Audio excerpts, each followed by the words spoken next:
ꯇꯣꯉꯥꯟ-ꯇꯣꯉꯥꯟꯕ ꯄꯥꯎꯆꯦꯁꯤꯡꯗꯒꯤ ꯂꯧꯈꯠꯄ ꯄꯥꯎ ꯈꯔ ꯑꯞꯗꯦꯠ ꯇꯧꯖꯔꯤ꯫ ꯑꯍꯥꯟꯕꯗ ꯃꯔꯨꯑꯣꯏꯕ ꯄꯥꯎ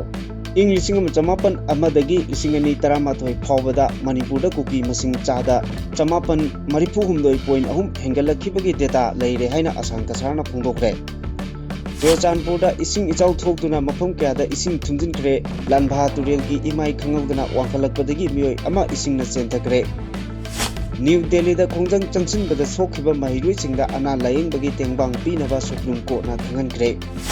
ꯀꯨꯀꯤ-ꯖꯣ IDPꯁꯤꯡꯒꯤ DBTꯒꯤ ꯈꯨꯗꯣꯡꯆꯥꯕ ꯂꯩꯉꯥꯛꯅ ꯂꯧꯊꯣꯛꯈꯤꯕ ꯌꯥꯔꯣꯏ ꯍꯥꯏꯅ ꯈꯣꯡꯖꯪ ꯆꯪꯁꯤꯟꯈ꯭ꯔꯦ꯫ ꯄꯨꯂꯤꯁꯁꯤꯡꯅ ꯌꯨ ꯌꯣꯜꯂꯤꯕꯁꯤꯡ ꯊꯤꯡꯕ ꯑꯃꯁꯨꯡ ꯐꯥꯒꯠꯄꯒꯤ ꯃꯍꯨꯠꯇ ꯚꯦꯟꯗꯔꯁꯤꯡꯗ ꯆꯪꯗꯨꯅ ꯇꯦꯛꯁ ꯂꯧꯕꯒꯤ ꯊꯕꯛ ꯂꯦꯞꯇ꯭ꯔꯕꯗꯤ ꯁꯣꯁꯤꯌꯦꯜ ꯃꯤꯗꯤꯌꯥꯗ ꯊꯥꯒꯠꯂꯛꯇꯨꯅ ꯃꯤꯌꯥꯝꯗ ꯋꯥꯏ ꯆꯥꯏꯍꯜꯂꯒꯅꯤ ꯍꯥꯏꯅ ꯀꯣꯟꯁꯝ ꯃꯤꯅꯥꯅ ꯐꯣꯡꯗꯣꯛꯈ꯭ꯔꯦ꯫ ꯁ꯭ꯄꯦꯁꯤꯌꯦꯜ ꯑꯦꯁꯦꯝꯕ꯭ꯂꯤ ꯃꯤꯐꯝ ꯑꯃ ꯐꯝꯗꯨꯅ ꯃꯅꯤꯄꯨꯔꯗ ꯊꯣꯛꯂꯤꯕ ꯏꯔꯥꯡ ꯑꯁꯤ ꯂꯣꯏꯁꯤꯟꯅꯕ ꯋꯥꯔꯦꯞ ꯂꯧ ꯍꯥꯏꯅ ꯏꯃꯥꯒꯤ ꯃꯩꯔꯥꯅ ꯑꯦꯁꯦꯝꯕ꯭ꯂꯤꯗ ꯊꯣꯝꯖꯤꯟꯈ꯭ꯔꯦ꯫ ꯑꯦꯁꯦꯝꯕ꯭ꯂꯤꯒꯤ ꯒꯦꯠ ꯊꯣꯡ ꯂꯣꯟꯁꯤꯟꯈ꯭ꯔꯦ꯫ ꯄꯥꯔꯂꯤꯌꯥꯃꯦꯟꯠꯅ public examination prevention of unfair means amendment bill 2023 pass ꯇꯧꯈꯤꯕ ꯇꯔꯥꯝꯅ ꯑꯣꯛꯏ ꯍꯥꯏꯅ CMꯅ ꯐꯣꯡꯗꯣꯛꯈ꯭ꯔꯦ꯫ ꯂꯨꯄꯥ ꯀꯔꯣꯔ 1.1ꯒꯤ ꯗ꯭ꯔꯒꯁꯀ ꯀꯣꯟꯅꯅ ꯑꯁꯥꯝ ꯃꯆꯥ ꯑꯃ ꯄꯨꯂꯤꯁꯅ ꯐꯥꯔꯦ꯫ ꯑꯦꯛꯁꯇꯣꯔꯁꯟꯒꯤ ꯃꯥꯌꯣꯛꯇ ꯗ꯭ꯔꯥꯏꯚꯔꯁꯤꯡꯅ ꯁ꯭ꯇꯤꯌꯔꯤꯡ ꯄꯥꯏꯗꯕꯒꯤ ꯈꯣꯡꯖꯪ ꯍꯧꯈ꯭ꯔꯦ꯫ ꯄꯦꯇ꯭ꯔꯣꯜ ꯑꯃꯁꯨꯡ ꯗꯤꯖꯜ ꯃꯔꯥꯡ ꯀꯥꯏꯅ ꯂꯩꯔꯤ꯫ ꯇ꯭ꯔꯛ ꯗ꯭ꯔꯥꯏꯚꯔꯁꯤꯡꯒ ꯋꯥꯔꯤ ꯁꯥꯅꯅꯕ ꯍꯣꯠꯅꯔꯤ ꯍꯥꯏꯅ ꯗꯥꯏꯔꯦꯛꯇꯔꯅ ꯐꯣꯡꯗꯣꯛꯈ꯭ꯔꯦ꯫ ꯀꯔꯞꯁꯟꯒꯤ ꯍꯧꯔꯛꯐꯝ ꯑꯁꯤ ꯃꯤꯌꯥꯝꯅꯤ, ꯃꯤꯍꯨꯠꯁꯤꯡ ꯅꯠꯇꯦ ꯍꯥꯏꯅ ꯗꯥꯛꯇꯔ ꯙꯅꯕꯤꯔ ꯂꯥꯏꯁ꯭ꯔꯝꯅ ꯐꯣꯡꯗꯣꯛꯈ꯭ꯔꯦ꯫ ꯖꯦꯅꯤꯝꯁ ꯍꯣꯁꯄꯤꯇꯥꯜꯒꯤ ꯃꯣꯛꯇ UAL ꯑꯃꯁꯨꯡ ꯎꯅꯥꯜꯅ ꯋꯥꯀꯠ ꯃꯤꯐꯝ ꯆꯠꯊꯈ꯭ꯔꯦ꯫ ꯍꯃꯥꯁꯅ ꯈꯨꯠꯂꯥꯏ ꯊꯥꯗꯣꯛꯄꯒꯤ ꯋꯥꯐꯝ ꯌꯥꯔꯦ ꯍꯥꯏꯅ ꯇ꯭ꯔꯝꯞꯅ ꯀ꯭ꯂꯦꯝ ꯇꯧꯈ꯭ꯔꯦ꯫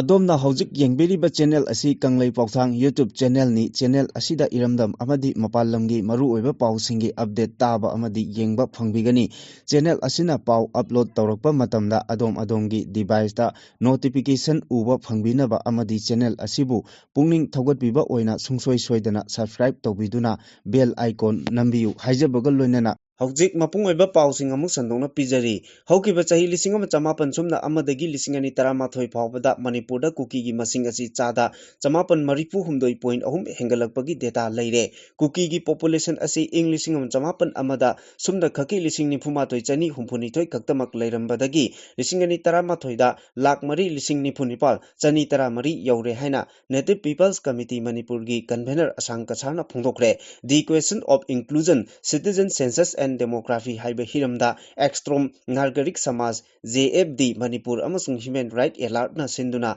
ꯉꯔꯥꯡ ꯒꯧꯍꯥꯇꯤꯗ ꯄꯥꯡꯊꯣꯛꯈꯤꯕ ꯂꯦꯛꯆꯔ ꯀꯝ ꯁꯤꯚꯤꯜ ꯁꯣꯁꯥꯏꯇꯤ ꯀꯟꯁꯜꯇꯦꯁꯟ ꯄ꯭ꯔꯣꯒ꯭ꯔꯥꯝ ꯑꯃꯒ ꯃꯔꯤ ꯂꯩꯅꯅ ꯑꯁꯥꯝ ꯀꯁꯥꯔꯅ ꯋꯥꯐꯝ ꯑꯁꯤ ꯐꯣꯡꯗꯣꯛꯈꯤꯕꯅꯤ꯫ ꯍꯥꯏꯔꯤꯕ ꯄ꯭ꯔꯣꯒ꯭ꯔꯥꯝ ꯑꯁꯤꯗ ꯑꯋꯥꯡ ꯅꯣꯡꯄꯣꯛ ꯁ꯭ꯇꯦꯠꯁꯤꯡ ꯌꯥꯎꯅ ꯂꯩꯕꯥꯛ ꯑꯁꯤꯒꯤ ꯇꯣꯉꯥꯟ-ꯇꯣꯉꯥꯟꯕ ꯁ꯭ꯇꯦꯠꯁꯤꯡꯗꯒꯤ ꯂꯥꯛꯄ ꯃꯤꯑꯣꯏ 50 ꯍꯦꯟꯕꯅ ꯁꯔꯨꯛ ꯌꯥꯈꯤ꯫ ꯑꯁꯥꯝ ꯀꯁꯥꯔꯅ ꯃꯈꯥ ꯇꯥꯅ ꯍꯥꯏꯈꯤꯕꯗ ꯃꯅꯤꯄꯨꯔꯗ ꯀꯨꯀꯤꯒꯤ ꯃꯁꯤꯡ ꯀꯥ ꯍꯦꯟꯅ ꯍꯦꯟꯒꯠꯂꯛꯂꯤꯕ ꯑꯁꯤ ꯃ꯭ꯌꯥꯟꯃꯥꯔ ꯑꯃꯁꯨꯡ ꯑꯇꯩ ꯃꯐꯝꯁꯤꯡꯗꯒꯤ ꯀꯥꯡꯂꯣꯟ ꯀꯥꯏꯅ ꯅꯥꯔꯣꯜꯗ ꯂꯝꯗꯝ ꯑꯁꯤꯗ ꯆꯪꯂꯛꯈꯤꯕꯁꯤꯡ ꯑꯗꯨꯅ ꯑꯣꯏꯍꯜꯂꯛꯈꯤꯕꯅꯤ꯫ ꯃꯔꯝ ꯑꯗꯨꯅ ꯁꯦꯟꯁꯁ ꯄꯥꯡꯊꯣꯛꯇ꯭ꯔꯤꯉꯩꯒꯤ ꯃꯥꯡꯑꯣꯏꯅꯅ NRC ꯑꯞꯗꯦꯠ ꯇꯧꯕꯒꯤ ꯑꯆꯧꯕ ꯇꯉꯥꯏꯐꯗꯕ ꯑꯃ ꯂꯩ꯫ ꯁꯛꯅꯥꯏꯔꯕ ꯁ꯭ꯀꯣꯂꯔ ꯑꯃꯁꯨꯡ ꯄꯕ꯭ꯂꯤꯛ ꯏꯟꯇꯦꯂꯦꯛꯆꯨꯑꯦꯜ ꯄ꯭ꯔꯣꯐꯦꯁꯔ JN ꯗꯦꯕꯤꯗꯅ ꯐꯣꯡꯗꯣꯛꯈꯤꯕꯗ ꯍꯧꯖꯤꯛ ꯄꯥꯡꯊꯣꯛꯂꯤꯕ ꯏꯟꯗꯤꯌꯥꯒꯤ ꯁꯦꯟꯁꯁ ꯑꯁꯤ ꯗꯦꯂꯤꯃꯤꯇꯦꯁꯟ ꯇꯧꯕ ꯌꯥꯅꯕ ꯈꯛꯀꯤ ꯄꯥꯡꯊꯣꯛꯄ ꯑꯣꯏꯅ ꯎꯏ꯫ ꯃꯔꯝ ꯑꯁꯤꯅ ꯗꯦꯃꯣꯒ꯭ꯔꯥꯐꯤꯗ ꯆꯥꯎꯅ ꯑꯀꯤꯕ ꯄꯤꯕꯇ ꯅꯠꯇꯅ ꯃꯤꯑꯣꯏ ꯀꯌꯥ ꯑꯃꯗꯤ ꯁ꯭ꯇꯦꯠ ꯑꯁꯤꯗ ꯂꯩꯇꯕ ꯄꯣꯄꯨꯂꯦꯁꯟ ꯑꯣꯏꯍꯜꯂꯒꯅꯤ ꯍꯥꯏꯈꯤ꯫ ꯃꯥꯅꯕ ꯑꯙꯤꯀꯥꯔ ꯁꯟꯗ꯭ꯔꯝ ꯁꯃꯤꯇꯤ ꯑꯁꯥꯝꯒꯤ ꯃꯍꯨꯠ ꯁꯟꯖꯣꯏ ꯕꯣꯔꯥꯅ ꯐꯣꯡꯗꯣꯛꯈꯤꯕꯗ ꯑꯋꯥꯡ ꯅꯣꯡꯄꯣꯛꯇ ꯁꯦꯟꯁꯁ ꯄꯥꯡꯊꯣꯛꯅꯕꯒꯤ ꯍꯣꯠꯅꯕꯗ ꯆꯥꯎꯅ ꯃꯤꯂꯤꯇꯔꯥꯏꯖꯦꯁꯟ ꯇꯧꯕꯒꯤ ꯊꯕꯛ ꯆꯠꯊꯔꯤ꯫ ꯏꯪ 2019ꯀꯤ ꯁꯦꯟꯁꯁ ꯑꯁꯤ ꯀꯥꯡꯂꯣꯟ ꯆꯨꯝꯅ ꯑꯃꯁꯨꯡ ꯇ꯭ꯔꯥꯟꯁꯄꯦꯔꯦꯟꯠ ꯂꯩꯅ ꯄꯥꯡꯊꯣꯛꯄꯒꯤ ꯇꯉꯥꯏꯐꯗꯕ ꯂꯩ ꯍꯥꯏꯈꯤ꯫ ꯁꯣꯁꯤꯌꯦꯜ ꯑꯦꯛꯇꯤꯚꯤꯁꯠ ꯁꯥꯟꯇ ꯅꯍꯥꯛꯄꯝꯅ ꯐꯣꯡꯗꯣꯛꯈꯤꯕꯗ ꯃꯅꯤꯄꯨꯔꯗ ꯃꯇꯝ ꯀꯌꯥꯒꯤ ꯃꯃꯥꯡꯗꯒꯤ ꯏꯜꯂꯤꯒꯦꯜ ꯏꯃꯤꯒ꯭ꯔꯦꯟꯠ ꯀꯌꯥ ꯆꯪꯁꯤꯟꯗꯨꯅ ꯂꯩꯈꯤꯕꯅ ꯁ꯭ꯇꯦꯠ ꯑꯁꯤꯗ ꯗꯦꯃꯣꯒ꯭ꯔꯥꯐꯤꯛ ꯏꯝꯕꯦꯂꯦꯟꯁ ꯊꯣꯛꯍꯟꯈꯤꯕꯅꯤ꯫ ꯍꯤꯔꯝ ꯑꯁꯤꯒ ꯃꯔꯤ ꯂꯩꯅꯅ CMꯅ ꯀꯨꯞꯅ ꯊꯤꯖꯤꯜꯂꯤꯕ ꯃꯇꯨꯡꯗ 2005ꯗ influx of the immigrant into Manipur a threat to the indigenous ethnic peoples ꯍꯥꯏꯅ ꯃꯤꯡꯊꯣꯟꯕ ꯂꯥꯏꯔꯤꯛ ꯑꯃꯁꯨ ꯐꯣꯡꯈ꯭ꯔꯕꯅꯤ ꯍꯥꯏꯈꯤ꯫ ꯅꯣꯡ ꯂꯦꯞꯇꯅ ꯇꯥꯕꯅ ꯃꯔꯝ ꯑꯣꯏꯔꯒ ꯆꯨꯔꯆꯥꯟꯄꯨꯔꯗ ꯏꯆꯥꯎ ꯊꯣꯛꯇꯨꯅ ꯃꯐꯝ ꯀꯌꯥ ꯏꯁꯤꯡꯅ ꯊꯨꯝꯖꯤꯟꯈ꯭ꯔꯦ꯫ ꯃꯤꯑꯣꯏ ꯀꯌꯥ ꯏꯆꯥꯎꯒꯤ ꯑꯋꯥꯕ ꯃꯥꯌꯣꯛꯅꯔꯦ꯫ ꯂꯥꯟꯚꯥ ꯇꯨꯔꯦꯜꯒꯤ ꯏꯃꯥꯏ ꯈꯪꯍꯧꯗꯅ ꯋꯥꯡꯈꯠꯂꯛꯄꯗꯒꯤ ꯇꯨꯔꯦꯜ ꯃꯌꯥ ꯅꯛꯅ ꯊꯕꯛ ꯁꯨꯗꯨꯅ ꯂꯩꯕ ꯃꯤꯑꯣꯏ ꯑꯃ ꯏꯁꯤꯡ ꯏꯔꯩꯅ ꯆꯦꯟꯊꯈꯤꯕꯗꯒꯤ ꯊꯤꯕ ꯈꯪꯗ꯭ꯔꯤ꯫ ꯄꯥꯎ ꯑꯁꯤꯅ ꯃꯈꯥ ꯇꯥꯅ ꯍꯥꯏ ꯏꯁꯤꯡꯒꯤ ꯏꯔꯩꯅ ꯆꯦꯟꯊꯈꯤꯕꯗꯒꯤ ꯊꯤꯕ ꯈꯪꯗꯅ ꯂꯩꯔꯤꯕ ꯃꯤꯑꯣꯏ ꯑꯗꯨꯒꯤ ꯃꯃꯤꯡꯅ Thang Johnson Sahi Kuntra Homdoi Kawi Churachandpur District ki Balbeng Village Dagi ni Carpenter ni Lanba Turelga Nangnana Leiba Lanba Khulgi Jaga Amada Thabak Suduna Leiringaida Lanba Turelgi Ising Imai Adu Khangwang Wangkalakpadagi Isingi Ireina Senthakibani Mir Asi Isingi Ireina Senthakre Khangbadagi Joint Philanthropic Organization Churachandpur YPA Bal Bank Unit ki Maikaidagi Thibagi Thabak Chathari Official Oiba Pauge Source Amagi Matung Inna Hai Nong Leptana Tabana Maram Oraga Churachandpur District Headquarter Yauna Mapam Kayada Ising Thumjin Kre Tuibong area dana Ichaw Asina Khwaidagi Saitheng Fangliba Yaga Oidi Lambi Yauna Yum Kaya Ising Thumjin Kibana Miyamda Kudong Chadaba Kaya Oibada Natana Lambi Singda Gari Chatok Chasin Tobada Kudong Chadaba Kaya Mayoknari Lambi Gi Saruk Sing Ayamba Khu Yauna Ising Thumjin Kre Park Togduna Thamba Gari Kaya Amasu Ising Thumjin Kre Khu Yauna Ising Thumjin Kiba Asina Maram Oraga Miyoi Ayamba Sapagadaba Mapam Singda Lainari Authority gi Maikaidagi Makatana Phongdokibada Churachandpur da Ising Ichaw Mayoknariba Asi Akanba Nong Leptana Taba Khaktana Sunate Mapam Atugi Drainage System Asigi drainage system fail oire Churachandpur da Nungthil Pung Mari Rom Tabada Akanba Mongda Nong Taba Haurakpagi Ikan Kanadana Pung Amarungi Matungda Ichaw Mayoknaba Haurakibani Ichaw Asina Khara Nemba Jagada Lediba Khulsing Maru Oina Lower Mission Bank Jeliang Di Phalian Compound Bank Lailam Bank Nehru Mark Jenjang Bazar Lailamlai Thingkang Phai amasung New Lamka gi jaga sing haujisu ising thumjilaga lairi oil depot amasung transport office sing ising thumjin kre main forest gate mayadasu isingi imai tapna wangkhalakpadagi miyam mapai mipai ba pongna re hairi Dak Lebak Sinba Tungna New Delhi da Mahiroi Singh na Changsin Kiba Khongjang da Police na parade gun Sizinabagi Soklaba Mahiroi Singh da Ana Layang Bagi Tengbang Pinaba Supreme Court na Delhi government da Akanba Pokdak Pikre Supreme Court ki Chief Justice Surya Khan na Lusingba Judge Ahumgi bench amana Hiramasi gi matangda wakalakpa adu taraba matungda rai adu takibani wakat adu khanabada bench asina hai karigumba hiram kharada police na parade gun Sizinabagi ayaba P. Direct Benefit Transfer DBT gi khutangda lanjena duna lariba kuki jogi miyamda mapung phana hinghallu khudong chaba asi lokthokiba yaroi haiduna Kangpokpi district ta khongjang changsinkhre DBT gi khudong chaba asi lengakna lokthokiba yaroi lanjena riba singi imung manungda awaba kaya mayokna re haiba yauna pendaba warol sing iba play card sing khongjang aduda saruk yakhiba miyoi singna sijinaki amaromda Kangpokpi district Internally Displaced Person Welfare Committee na Thadurakiba Cherol Amada DBT gi khudong chaba sing lanjena duna ladiba imung kudingda amuk hana phangangadabani kumja lising ani kulumdoi gi me ahumdagi thorakiba irangna maram oiduna lanjena duna ladiba miyoi sing khudong chadaba kaya mayokna duna lairi mahiroi kaya gi school fee thidabana school kaba phawba lepa yawnare ana layengi nongmada changdaba yadraba polam sing leiba mahiroi sing mahi masing tambada DBT gi khutangda piriba senpham amasung khudong chaba sing yamna tangai phadaba ama oirabani haiki Cherolasina makatan hai state asida tangdu leitaba phibam ama hanjilaknaba honabada matam changkhigani haiba khangi adum oinamak lanjenariba miyoi sing na masa masa gi yumda hanjin handuna ningthina khunda leitaba leitriba phawbadi lengakna awaba taraba miyoi singda pifam thokpa mateng ningthina pigadabani maram aduna Kangpokpida leiriba lanjenariba miyoi singi panduna leiriba DBT gi pithoktriba asi athuba matamda pithokbiyu loinana tangdu leitaba pibam mapung phana leitriba phawba DBT gi khudong chaba tha khudingi akaknaba matam amada pibiyu thabak asi paikhatpada imung manung mapal sengna thabak tawbiyu amasung lengakna lokphum thokpa thodang chapchana lobiyu haina Cherolasina phongdokli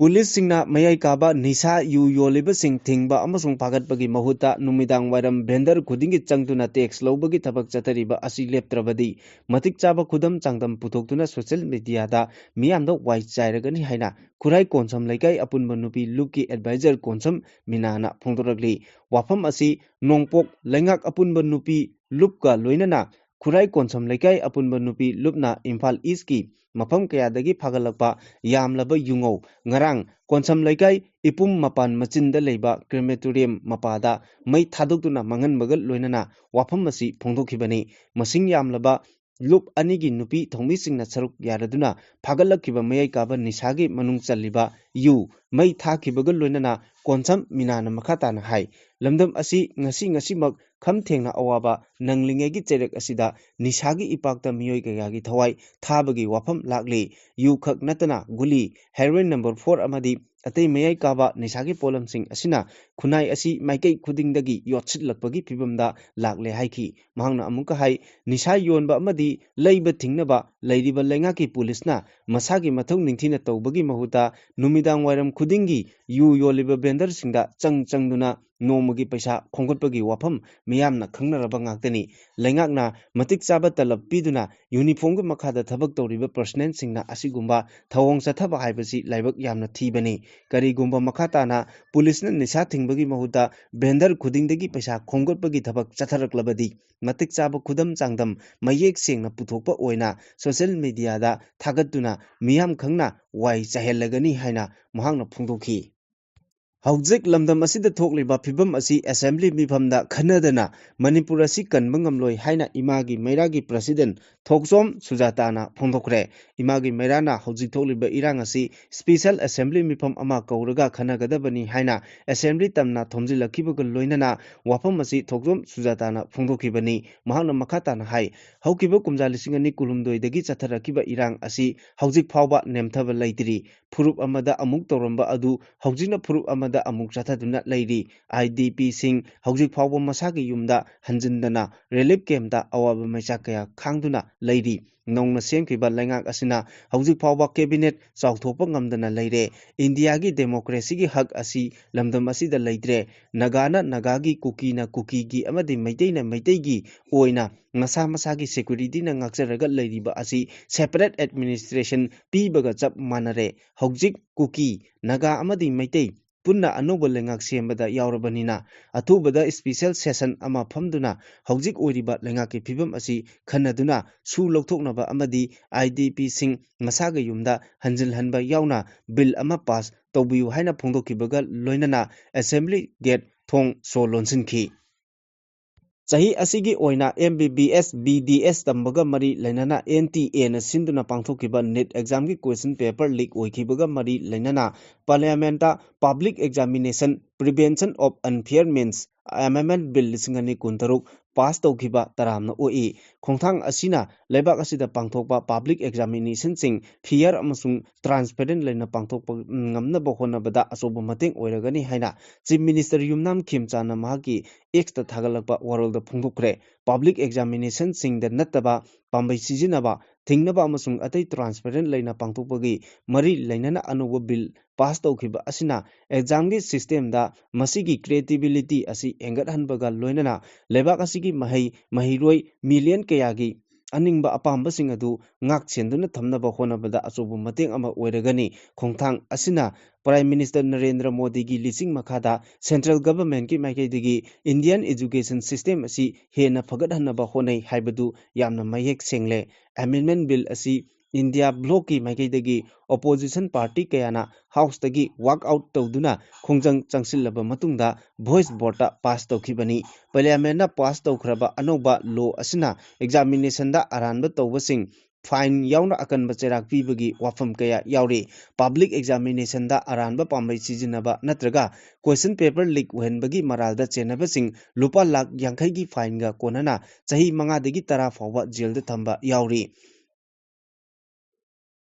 Senapati Police, Central Reserve Police Force amsung Assam Rifles ki apunba khutpuna Special Operation Team na Kulengi checkpoint da frisking checking chatabada Malebgi Kaithelda lupa crore ama point ama rongi oigadaba heroin gram ama point tara nithoiga konana Assam macha ama fare National Highway 2 gi Nagaland ga tainaba ngomkai paringda leiba checkpost aduda Special Operation Team na yengsinbagi tabak chatharingaida VIP gi flag post thetpa angoba masugi bolero ama Kangpokpi romdagi Senapati tamna lakpa uki bolero adugi number na NL07CC2510 ni gari adu checkpoint aduda khamduna yengsinbada heroin powder ni chingnaba tongan packet anida handuna purakpa chingnaningai oiba polam adu yaromba thengnakibani polam adu gari adudagi compartment da losinduna lairamba aduna maram oiraga hena chingnaba phawunki gari adubu thaurakriba miyoi adu assamgi morigao district ki manung chanba kachari bori